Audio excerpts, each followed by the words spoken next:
E é daí que nasce essa insatisfação crônica que a gente percebe na histeria. Como se o sujeito ficasse o tempo inteiro dizendo, olha, o mundo me trouxe sem uma parte fundamental, que o outro possui. Então o outro é completo, o outro é satisfeito e eu não.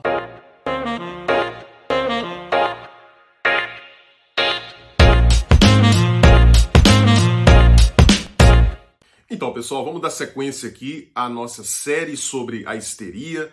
Nós já vimos lá no primeiro vídeo um pouco sobre como Freud se deparou com a histeria, como a histeria foi fundamental para a invenção da psicanálise. No vídeo anterior, no segundo vídeo, eu falei para você sobre a fantasia de sedução, sobre como Freud descobriu que o que está na origem mais remota dos quadros histéricos é uma fantasia de sedução que não exclui a possibilidade de que a pessoa histérica tenha de fato sofrido um abuso sexual. E hoje eu quero me concentrar aqui nos traços, em alguns traços constitutivos da estrutura de personalidade histérica. Eu não vou ser exaustivo aqui nesse vídeo, ou seja, eu não vou apresentar para você uma caracterização completa do quadro de personalidade histérica, até porque isso levaria muitas horas, isso demandaria praticamente um curso inteiro sobre histeria, que de repente a gente pode acabar fazendo por aí nos projetos que a gente tem pensado para o futuro. Mas vamos lá então, eu vou aqui apresentar 4 traços característicos da estrutura de personalidade histérica. O primeiro deles é a insatisfação crônica. O segundo é o repúdio à sexualidade. O terceiro é a sedução e a dramatização. E o quarto é o que eu chamaria de compulsão a castrar o outro. Então vamos começar falando daquele que talvez seja o traço mais característico da estrutura histérica, o traço que é mais facilmente identificável nos quadros histéricos e que inclusive se popularizou talvez para além da própria psicanálise, que é a insatisfação crônica. Os histéricos, de forma geral, tanto homens quanto mulheres, estão permanentemente insatisfeitos e parecem inconscientemente buscar a insatisfação. Ou seja, quando eles estão, por exemplo, em relacionamentos, a impressão que a gente tem é de que eles buscam justamente relacionamentos em que eles vão ficar insatisfeitos. Procuram situações que, de antemão, já poderiam indicar uma possibilidade de insatisfação. Então, diferentemente do que a gente imaginaria que seria o razoável, né, que é uma pessoa buscar a sua própria satisfação, buscar coisas que o satisfaçam, o histérico parece que busca situações para ficar insatisfeito. É como se tivesse uma compulsão a permanecer insatisfeito. Como é que a gente entende essa característica, esse traço constitutivo da estrutura histérica?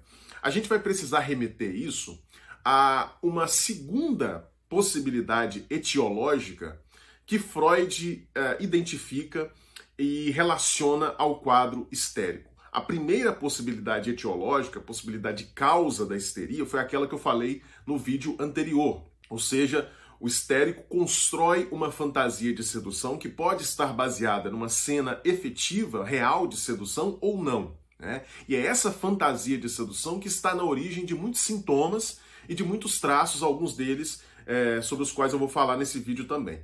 Mas além dessa possibilidade de causa da histeria, o Freud também identifica, depois que ele desenvolve a sua teoria das organizações pré-genitais da sexualidade, o Freud identifica que todos nós, atravessamos 3 fases pré-genitais da sexualidade. A primeira delas, a fase oral, a segunda, a fase anal sádica e a terceira fase, a fase fálica. Os histéricos seriam pessoas que teriam ficado fixados na fase fálica, ou seja, teriam esse atraso no desenvolvimento psicossexual, teriam permanecido fixados nesse estágio fálico do desenvolvimento sexual. O que acontece nessa fase fálica? Essa é a fase em que tanto meninos quanto meninas estão envolvidos com um problema que para a criança é muito significativo, que é o problema da diferença anatômica entre os sexos. É mais ou menos nessa fase, por volta dos 3, 4 anos, que as crianças percebem que o corpo dos meninos e das meninas são diferentes, que os meninos possuem alguma coisa ali no meio das pernas e as meninas não possuem.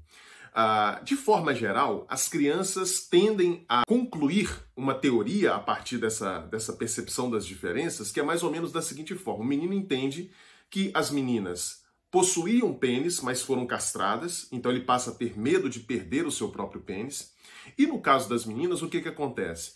Elas esperam que o seu pênis venha a crescer, elas imaginam num primeiro momento que o seu pênis vai crescer e vai se tornar como o dos meninos, mas elas, evidentemente, percebem que isso não vai acontecer e, ao perceberem que não vão ter pênis, elas se percebem, então, privadas. Ou seja, elas chegam à conclusão de que vieram ao mundo com defeito, que vieram ao mundo incompletas, sem uma parte que nos meninos está presente. Então, isso constitui aquilo que o Freud vai chamar de inveja do pênis. Ou seja, as meninas olham para o pênis dos meninos e acreditam que deveriam ter nascido também com o pênis. Então, chegam à conclusão de que os meninos nasceram completos e elas nasceram incompletas. Ora, evidentemente, se espera que essa criança cresça, atravesse a adolescência e perca essa teoria infantil de ter nascido incompleta. É esperado que essa criança chegue à conclusão na vida adulta de que o fato de ter nascido sem pênis não significa que ela tenha nascido com defeito, nascido sem uma parte, nascido incompleta. Afinal, ela possui a vagina, possui o útero, ou seja, atributos que o menino não possui. Então é esperado que, num desenvolvimento saudável, a criança evolua, digamos assim, e chegue à conclusão de que não é incompleta e que o menino não é superior porque tem o pênis. No entanto, o que o Freud observa? Que algumas pessoas podem ter permanecido, e aqui eu estou falando mais especificamente das mulheres, podem ter permanecido fixadas nessa ideia infantil de que nasceram incompletas porque não possuem o pênis. Ou seja, essas pessoas permanecerão a vida inteira, evidentemente até se submeterem a um processo psicanalítico, permanecerão a vida inteira acreditando que são incompletas, que de alguma maneira o mundo lhes deve alguma coisa. Que de alguma maneira elas nunca estarão plenas. E é daí que nasce essa insatisfação crônica que a gente percebe na histeria. É como se o sujeito ficasse o tempo inteiro dizendo: olha, o mundo me trouxe a vida sem uma parte fundamental, que o outro possui. Então o outro é completo, o outro é satisfeito e eu não. Eu estou permanentemente marcada por essa falta. E aí a busca por situações nas quais o sujeito vai permanecer insatisfeito é como se fosse uma maneira do sujeito dizer assim: olha, tá vendo como eu sempre vou ficar em falta? Tá vendo como eu nunca vou ser feliz de verdade? Por que eu nunca vou ser feliz de verdade? Porque desde o início me fizeram incompleto.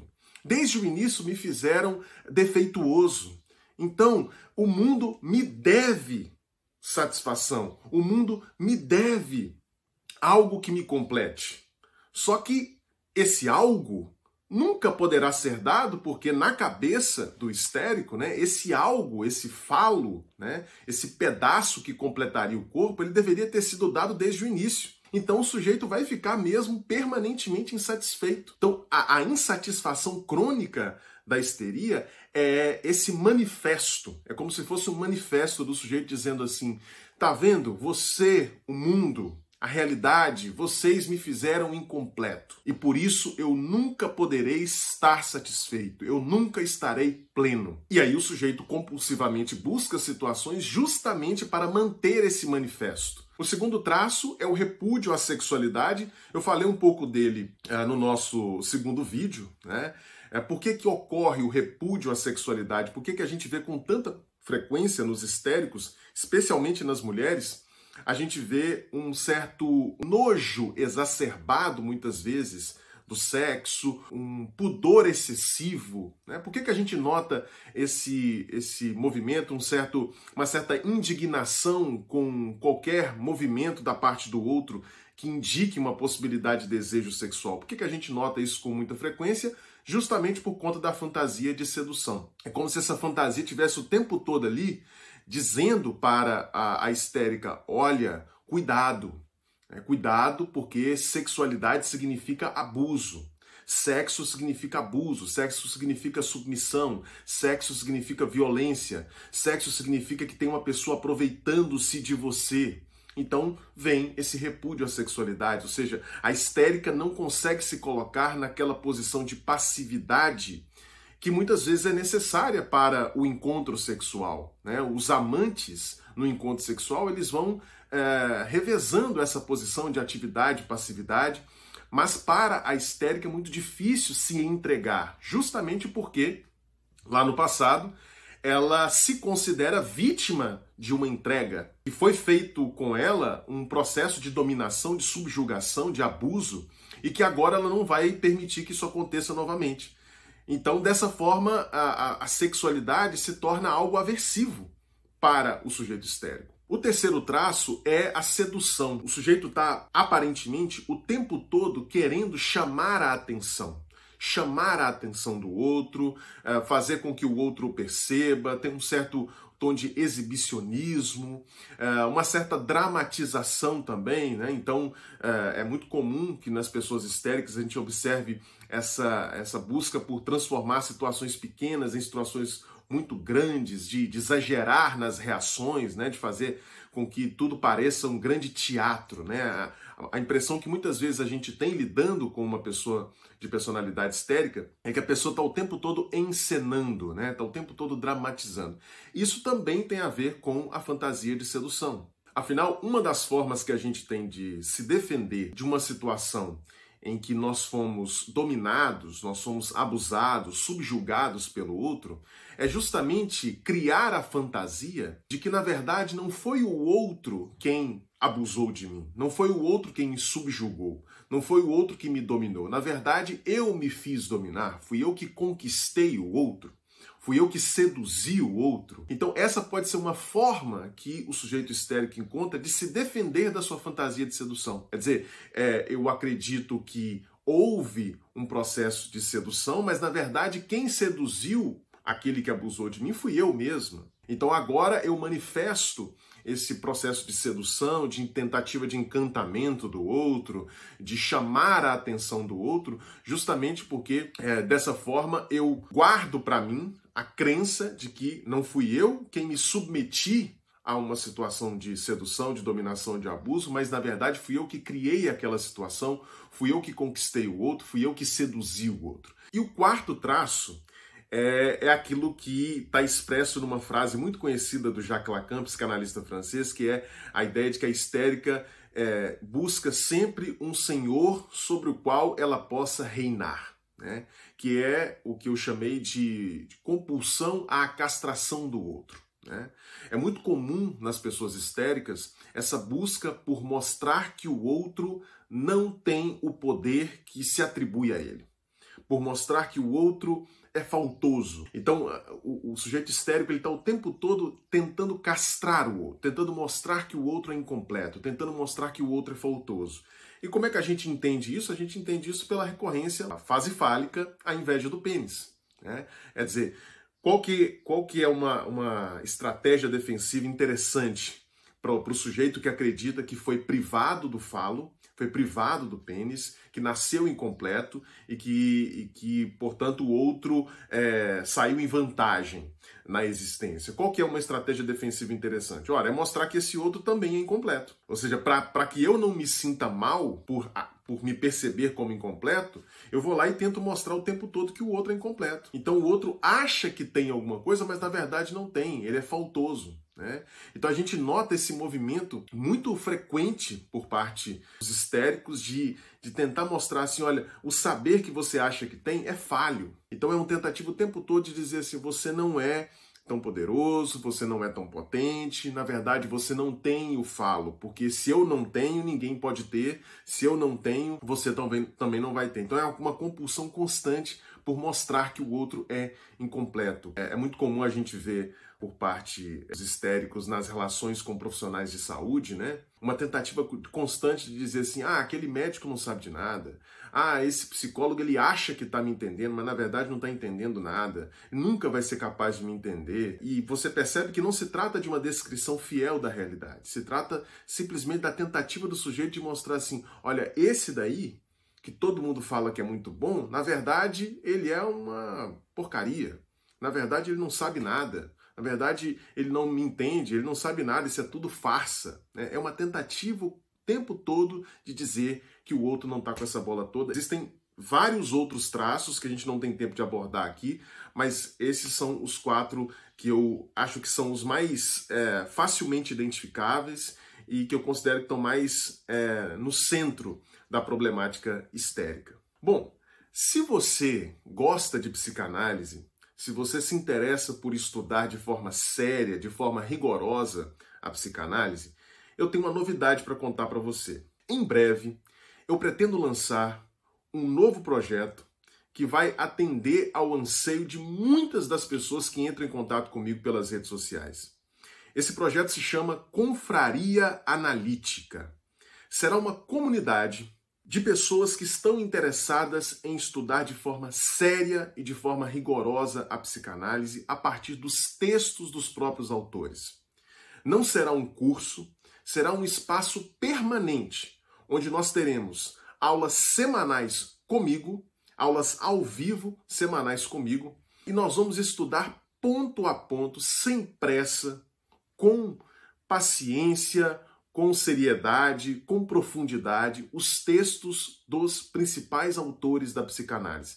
Não tem data para acabar, só tem data para começar. Ainda não está definida essa data de início, mas não haverá data para acabar. Não será um curso fechado, será um espaço aberto com aulas semanais em que aqueles que desejam estudar seriamente psicanálise terão a oportunidade de se encontrar semanalmente comigo para aulas ao vivo e também terão acesso a conteúdos exclusivos que eu não postarei nas minhas redes sociais, que é Instagram, Facebook, Telegram, que já estão disponíveis gratuitamente. Essa será uma comunidade paga, o valor será um valor irrisório perto da quantidade de conhecimento que você terá acesso. Então fique ligado, me siga nas redes sociais, é @lucasnapolipsicanalista, tanto no Facebook quanto no Instagram.